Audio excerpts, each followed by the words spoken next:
Tapi kalau di manusia aja dulu, gampang mah tumbuhan, gampang mah hewan. Manusia aja dulu, udah bentuknya beda, sifatnya beda, wataknya beda, kecerdasannya beda, kepintarannya beda, ibadahnya beda, perbuatannya pun beda. Manusia baru manusia tuh, ya kan? Belum pindah ke hewan, belum pindah ke tumbuh-tumbuhan, belum pindah kepada langit, belum pindah ke semua alam semesta. Berarti dengan adanya perbedaan ini, warna-warninya nggak ada, meskipun orang yang kembar ya, kembar Anda Andi. Nah, terus si kembar siapa tuh namanya? Upin Ipin. Itu pasti ada perbedaannya. Dari sifat aja beda kadang. Ada pasti perbedaannya. Dari bentuk fisik beda. Berarti kan meskipun kembar tapi beda. Nah, itu menunjukkan bagaimana luar biasanya Allah Subhanahu wa taala yang menciptakan semua perbedaan itu. Itu tuh. Fi suratil muhkamah ayatun alal hakim. Dalam bentuk yang sempurna. Itu berarti menunjukkan kesempurnaannya Allah taala.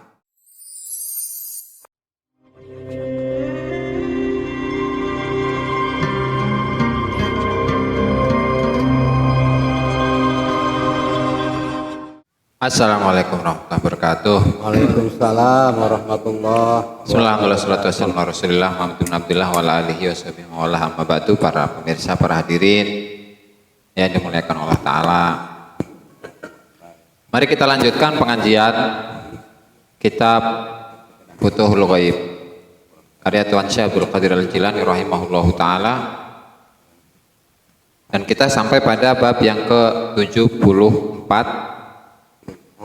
mengenai tauhid kepada Allah Ta'ala. Ini menurut Tuan saya ya, menurut Tuan saya. Nggak boleh di meja. Qala al-musannif Asy-Syaikh Abdul Qadir Al-Jilani rahimahullahu ta'ala fi kitabih Futuhul Ghaib ila an qala an-nurur rabi' wa sab'un, bab yang ke-74 fima yang bagi lil aqil, dalam hal yang selayaknya bagi orang yang berakal, an yastadilla bihi ala wahdaniyatillah, untuk menjadikan dalil atas keesaan Allah Ta'ala, tauhid kan. Jadi pada bab yang ke-74 ini Tuan Syekh akan mengupas tentang tauhid, mengesahkan Allah Subhanahu wa Ta'ala, mentauhidkan Allah Subhanahu wa Ta'ala. Caranya bagaimana? Itu tuh. Caranya bagaimana? Ini akan dijelaskan oleh beliau.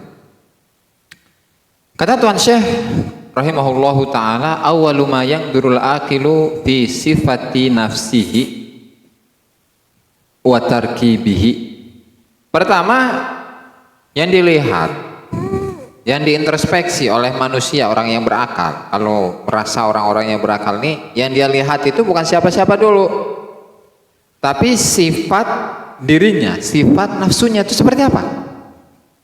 Apakah dia merasa atau melihat bahwa dirinya adalah orang yang soleh, atau dirinya merasa bahwa dia adalah orang yang ahli dzikir, ahli puasa, ahli ziarah, ahli sholat, apalagi sholat tahajud, dan seterusnya dan seterusnya. Wa tarkibi. Dan selain sifat dirinya, wa tarkibihi, pembentukan dirinya itu seperti apa? Oh, saya ini terdiri dari ada darah, ada tulang, ada daging, ada air, tuh kan? Atau ada kotoran di dalam kan? Kalau di lambung mah, di usus, ya kan? Itu satu, pertama. Kemudian yang kedua, tsumma fi jami'il makhluqat wal mubda'at. Kemudian setelahnya itu yang dia pandang, yang dia lihat itu adalah semua makhluk. Oh, manusia itu warna-warni ternyata. Ada yang pintar, ada yang nggak pintar. Jangan kasar-kasar bro. Ada yang pintar, ada yang nggak pintar, ya kan? Ada yang cerdas, ada yang nggak cerdas. Ada yang soleh, ada yang nggak soleh, gitu kan? Ada bajingan, ada yang nggak bajingan, dan seterusnya. Nah, sehingga setelah itu dia akan menyimpulkan sebuah kesimpulan bahwa fayastadillu bidzalika ala khaliqiha. Oh, ternyata karena manusia itu warna-warni, tidak hanya manusia. Hewan-hewan, tumbuhan-tumbuhan, langit, bumi, semua alam semesta lah dia tafakuri. Dia introspeksi. Dia berpikir, dia tafakur. Memikirkan. Yang kemudian pada akhirnya dia akan menyimpulkan bahwa semuanya ini nggak mungkin ada dengan sendirinya, nggak mungkin. Tetapi pasti ada zat yang menciptakan semua alam semesta ini. Kenapa? Lianna fi sifati dalalatan ala sani. Ya karena di dalam sifat dalalatan ala sani. Karena dalam sifat manusia tadi ada pinter, ada bego. Ada nggak pintar. Jadi kepintaran ini terkadang ada dalam diri manusia, ada di si A tapi nggak ada di si B, ada si C tapi nggak ada si D, ada si E tapi nggak ada si F, dan seterusnya lah. Artinya bervariasi, warna-warni, tuh kan? Karena ini berbeda-beda, tidak satu warna. Sehingga di situ menunjukkan bahwa ternyata yang menciptakannya hebat. Gitu. Kalau berbicara hasil produksi HP misalnya ya. HP Vivo jarita Vivo nanta. Realme, Vivo Realme. Ya kan? Di tipe itu kan semuanya sama. Gak akan ada bedanya, paling bedanya cuma warna doang, ya kan? Tapi kalau di manusia aja dulu, gampang mah tumbuhan, gampang mah hewan. Manusia aja dulu, udah bentuknya beda, sifatnya beda, wataknya beda, kecerdasannya beda, kepintarannya beda, ibadahnya beda, perbuatannya pun beda. Manusia baru manusia tuh, ya kan? Belum pindah ke hewan. Belum pindah ke tumbuh-tumbuhan, belum pindah kepada langit, belum pindah ke semua alam semesta. Berarti dengan adanya perbedaan ini, warna-warninya gak ada, meskipun orang yang kembar ya, kembar Anda Andi, nah atau si kembar siapa tuh namanya, Upin Ipin. Itu pasti ada perbedaannya. Dari sifat aja beda kadang, ada pasti perbedaannya. Dari bentuk fisik beda. Berarti kan meskipun kembar tapi beda. Nah itu menunjukkan bagaimana luar biasanya Allah Subhanahu wa taala yang menciptakan semua perbedaan itu. Itu tuh. Fi suratil muhkamah ayatun alal hakim. Dalam bentuk yang sempurna. Itu berarti menunjukkan kesempurnaannya Allah taala. Ya kan? Coba kita bayangkan. Manusia kan punya tangan. Tangannya itu kan ada ini tulang apa namanya nih? Ini. Enggak, ini lengan. Kalau lengan kan ini lengan kan. Ini apa namanya? Ini doang. Bahu. Bahu, iya. Bagian otot dan bagian otot. Segitulah. Ini lengan, ya kan? Lengan ini kan? Kalau coba kita bayangkan, kalau apa namanya, tulang dari sini, ujung tangan, ujung pundak ya, sampai ke sini tidak ada ruas-ruas tulang, tapi lurus saja semuanya. Kumaha rek nulis A B, hah?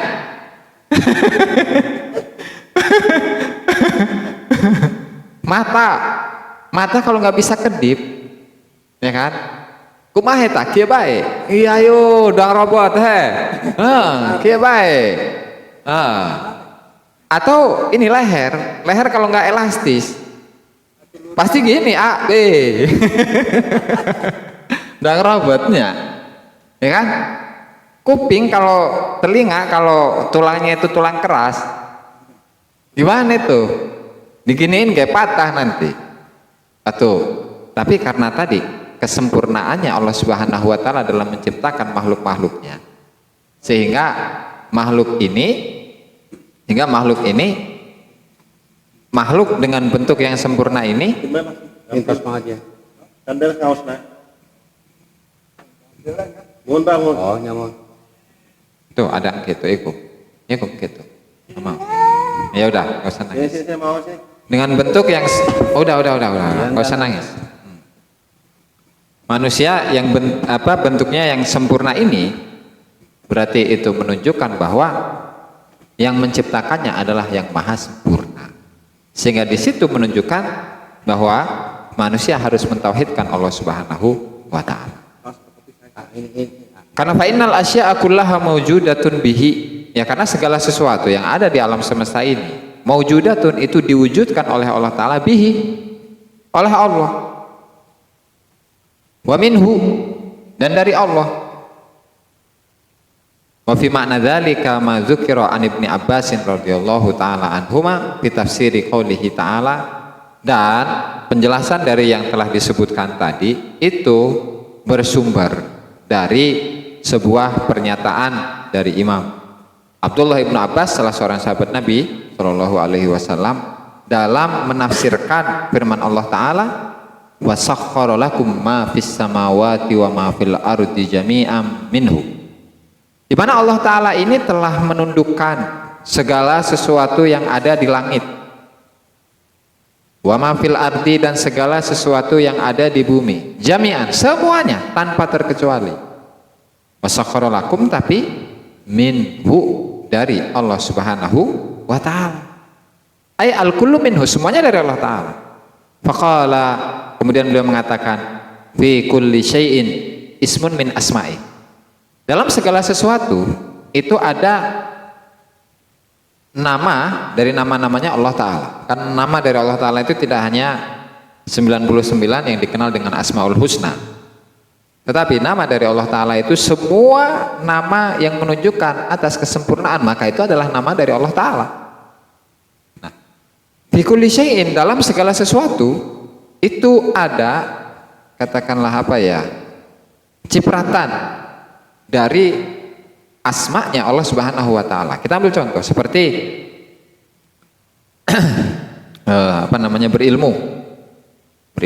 ilmu lah.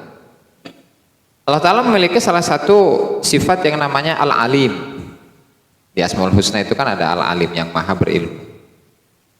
Nah, manusia itu punya ilmu kan? Punya ilmu, artinya dalam dirinya dia mengetahui pengetahuan. Tapi beda antara pengetahuan manusia dengan ilmunya Allah Subhanahu wa taala, beda. Nah, setidaknya di dalam diri manusia itu ada cipratan dari isimnya Allah Subhanahu, namanya Allah Subhanahu wa taala. Wasmu kulli syai'in min ismi, dan nama dari segala sesuatu itu adalah dari nama Allah. Nah, fa innama anta baina asma'ihi wa sifatihi, hanya saja engkau itu berada di antara asma Allah taala dan sifat-sifat Allah taala. Kalau berbicara sifat Allah taala misalnya seperti kudrah artinya kemampuan, al-qadir berarti yang maha mampu. Manusia mampu berjalan, manusia mampu bergerak, mampu menulis, mampu membaca, mampu berpikir, dan seterusnya. Kan dalam diri manusia ada cipratan dari sifat kudrohnya Allah Subhanahu wa taala. Tuh. Terus fa inna ma anta baina asma'ihi wa sifatihi wa af'alihi batinan. Secara batin, batinan secara batin seperti itu. Wa dhahiran, dan dhahir pun juga sama. Bihikmati, tapi oleh hikmahnya Allah Subhanahu wa taala. Zahara bi sifatihi, di mana manusia ini muncul dengan sifat-sifatnya Allah, wa batana bi dzatihi, dan Allah taala itu tidak terlihat. Allah taala itu tidak terlihat, atau zatnya Allah taala tidak terlihat oleh makhluknya Allah taala yang jauh darinya. Di mana Allah taala hajabaz dzata bis sifati wa hajabas sifati bil af'al wa kasyafal ilma bil iradah wa bil harakat wa akhfas sun'a fis san'ah, di mana Allah taala itu menutupi zatnya dengan sifatnya. Allah taala menutupi sifat dengan perbuatan-perbuatannya. Artinya seseorang yang seorang manusia yang secara fisik dia itu bungkus daging dan tulang ya, tulang yang dibungkus dengan daging. Itu sebenarnya hijab antara dirinya dengan Allah Subhanahu wa taala. Makanya kenapa hal ini oleh Al-Imam Ibnu Athaillah Sakandari mengatakan subhana man satara sirral khususiyati fi zuhuril basyariyah. Maha suci Allah, maha suci zat yang menutup rahasia kekhususan, artinya kedekatan manusia kepada Allah taala secara rohani, kecintaan kepada Allah Subhanahu wa taala secara rohani. Allah taala menutup itu semua dengan ini wadah yang berupa jasad. Ya, artinya secara biasa jasad ini kan hanya jasad, hanya berupa daging, hanya berupa darah, hanya berupa tulang. Tapi kok Allah Subhanahu wa taala saking luar biasanya bisa menyingkapkan keagungan Allah taala, bahkan keagungan zat, sifat, asma dan af'alnya kepada manusia yang tercipta dari tanah yang berbentuk jasad ini. Itu kan bentuk dari keluar biasaannya Allah Subhanahu wa taala, sehingga Allah taala menyingkapkan dirinya kepada orang-orang yang dipilih oleh Allah Subhanahu wa taala, yang seseorang itu sudah selesai dari PR-PR dirinya. Artinya seseorang yang sudah mengosongkan diri dari apapun dari selain Allah Subhanahu wa taala. Itu adharus sanata bil adawati wa bil harakati huwa batinun fi ghaibihi wa zahirun bi hikmatihi wa qudratihi laisa kamitslihi syai'un wa huwas samiul basir. Di mana Allah Subhanahu wa taala itu tidak ada sesuatu apapun yang menyerupai Allah. Wa huwas samiul basir. Kemudian walaqad adharallahu fi hadzal kalam min asraril ma'rifati ma la yadhharu illa min mishkatin fiha misbah. Allah Subhanahu wa taala telah menampakkan kelebihan yang diberikan kepada keponakan Nabi, sepupu Nabi, yaitu Abdullah ibnu Abbas radhiyallahu taala anhu dalam menafsirkan wasakhkhara lakum ma fis samawati wa ma fil ardi. Jadi semua yang ada di langit dan semua yang ada di bumi, langit dan bumi, itu ditundukkan oleh Allah Subhanahu wa taala kepada kalian semua. Dengan umatnya Nabi Muhammad SAW, artinya semua umatnya Nabi Muhammad SAW berkesempatan untuk mendapatkan isi dari langit, untuk mendapatkan isi dari bumi, baik secara zahir atau secara batin. Itu. Dan meskipun begitu, itu semua pun dari Allah Subhanahu wa taala. Ya meskipun pada hakikatnya, meskipun tadi kan dijelaskan bahwa manusia itu mendapatkan cipratannya dari isim-isimnya Allah Ta'ala, ilmu misalnya. Ya meskipun mendapatkan cipratan, tetapi dalam rasa yang ada dalam diri manusia, itu tidak boleh memiliki ilmu. Kalau berbicara ilmu, tidak boleh merasa memiliki ilmu. Makanya hal ini kenapa para malaikat atau Nabi Adam sekalipun ketika diajari oleh Allah Subhanahu wa taala berupa ilmu, wa 'allama Adam al-asma'a kullaha, dan Allah taala itu mengajarkan nama-nama kepada semua nama kepada Nabi Adam. Dan ketika malaikat mengatakan la ilma lana illa ma 'allamtana, kami ini tidak punya ilmu kecuali apa yang kau ajarkan kepada kami, apa yang Allah taala ajarkan kepada kami. Ini kan menunjukkan bahwasanya semua manusia, semua makhluk yang berilmu, baik dari kalangan manusia atau jin atau malaikat, mereka memiliki ilmu, tapi ilmu ini tidak mereka dapatkan kecuali atas pengajaran Allah Subhanahu wa taala kepada diri mereka.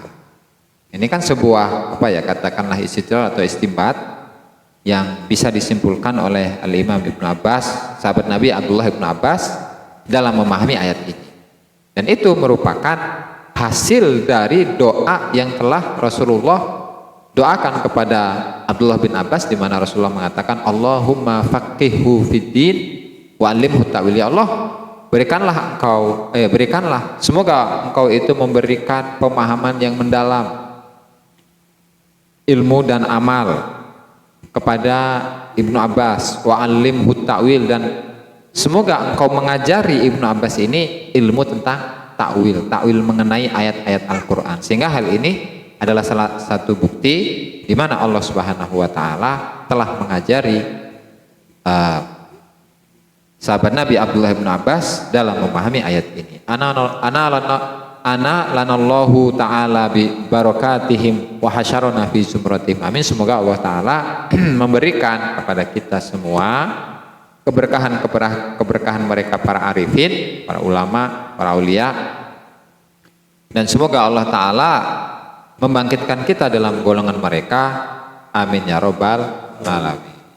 Wasiat Syekh Abdul Qadir Al-Jilani, wallahu taala a'lam bishawab. Demikianlah para hadirin yang bisa disampaikan pada malam hari ini, mudah-mudahan bermanfaat dan semoga bisa kita amalkan meskipun sedikit. Wallahul muwaffiq ila aqwamit thoriq. Wassalamualaikum warahmatullahi wabarakatuh.